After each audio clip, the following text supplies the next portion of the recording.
DK Basu versus state of West Bengal, ये custodial violence से संबंधित एक केस है। इसमें सुप्रीम कोर्ट ने एक महत्वपूर्ण फैसला दिया था कि अरेस्ट के दौरान क्या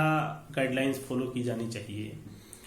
इस केस में डीके बासु, जो कि एग्जीक्यूटिव चेयरमैन थे legal aid service West Bengal के, उन्होंने अखबार में कोई न्यूज़ पढ़ी और वो न्यूज़ कटिंग के साथ एक लेटर जो है चीफ जस्टिस ऑफ इंडिया को भेजा, जिसमें उन्होंने कहा कि इसको लेटर पेटिशन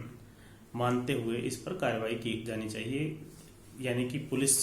के द्वारा जो बर्बरतापूर्वक कार्रवाई प्रिजनर्स में या जो कस्टडी में जो लोग होते हैं उन पर की जाती है, उससे संबंधित ये केस था। चीफ जस्टिस ऑफ इंडिया ने इस लेटर पेटिशन मानते हुए वेस्ट बंगाल गवर्नमेंट को जो है नोटिस इशू किया।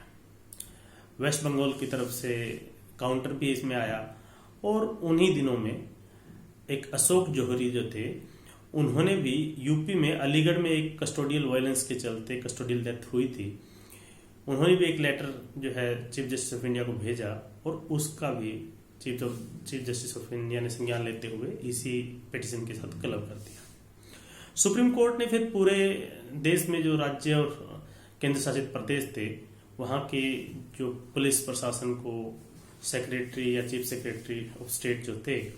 उनको नोटिस इशू किया और उनसे इस बारे में राय मांगी। जब ये केस कंक्लूड हुआ तो इसमें जो जजमेंट आई उसमें सुप्रीम कोर्ट ने गाइडलाइंस इशू की कि जब कभी भी किसी व्यक्ति का अरेस्ट किया जाता है पुलिस के द्वारा, तो पुलिस किन बातों का ध्यान रखेगी, वो बातें इस जजमेंट के द्वारा क्लियर की गई।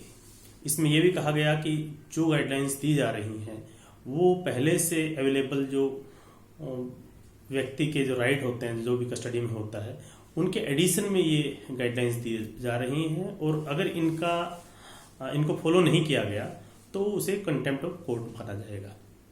इसमें जो गाइडलाइंस थी वो इस तरह से थी कि जब कभी भी किसी व्यक्ति को पुलिस अरेस्ट करने जाती है तो अरेस्ट करने वाले कांस्टेबल का जो बैज है या जो भी पुलिस अधिकारी है, उनके बैज जो है विजिबल हो, लेजिबल हो। इसके अलावा जब कभी भी किसी को अरेस्ट किया जाता है तो अरेस्टिंग जो मेमो एक तैयार किया जाएगा और वो उन लोगों के सामने किया जाएगा जो अरेस्टी है उसका कोई रिलेटिव या उसका कोई जानकार या उसके गांव का कोई व्यक्ति। इसके अलावा जब कभी भी कोई व्यक्ति अरेस्ट किया जाता है तो उसको ये भी बताया जाना चाहिए कि इस बात की सूचना वो अपने घर वालों को दे सकता है और पुलिस वो सूचना जल्द से जल्द उनके घर वालों या रिलेटिव तक पहुंच जाएगी। अगर अरेस्टी उस डिस्ट्रिक्ट में नहीं है जिसका वो रहने वाला है, तो भी पुलिस जो है जल्द से जल्द उसकी इंफॉर्मेशन उसके रिलेटिव या घर वालों को देगी। जो व्यक्ति अरेस्ट किया जाता है उसका ये राइट भी है कि वो अपने पसंद का एक वकील चुन सके और उसके लिए ये भी अधिकार है कि इन्वेस्टिगेशन के दौरान वकील जो है, उसका जो लॉयर है, वो वहाँ पे उसके साथ रह सकता है। ये नहीं कि वो हमेशा साथ रहेगा, लेकिन बीच बीच में इन्वेस्टिगेशन में वो वहाँ प्रेजेंट हो सकता है। इसमें यह भी है कि जब कोई व्यक्ति अरेस्ट किया जाता है तो उसका मेडिकल एग्जामिनेशन, एक तो ये कि उसकी बॉडीली इंजरी क्या है, कहाँ क्या उसकी बॉडीली इंजरी है जिस समय वो अरेस्ट हुआ है, उसके बारे में एग्जामिन किया जाए। दूसरा ये भी है कि जब वो अरेस्ट किया जाता है तो उसका बार बार मेडिकल एग्जामिनेशन होना चाहिए कि कहीं उसका कस्टोडियल टॉर्चर तो नहीं हो रहा है। इसके अलावा जब कोई व्यक्ति अरेस्ट किया जाता है तो उसमें ये भी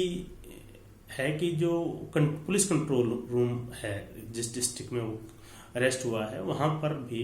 इसकी इंफॉर्मेशन जल्द से जल्द दी जानी चाहिए। ये सब गाइडलाइंस थी जो DK Basu versus state of West Bengal के केस में सुप्रीम कोर्ट ने जारी की थी पूरे देश में जो पुलिस प्रशासन है उसके लिए, ताकि जब कभी भी किसी व्यक्ति को अरेस्ट किया जाए तो उसके ये राइट्स हैं और ये प्रोसीजर है, ये इस जजमेंट के द्वारा सुप्रीम कोर्ट ने लेट डाउन किए थे। ये थी judgment DK Basu versus state of West Bengal.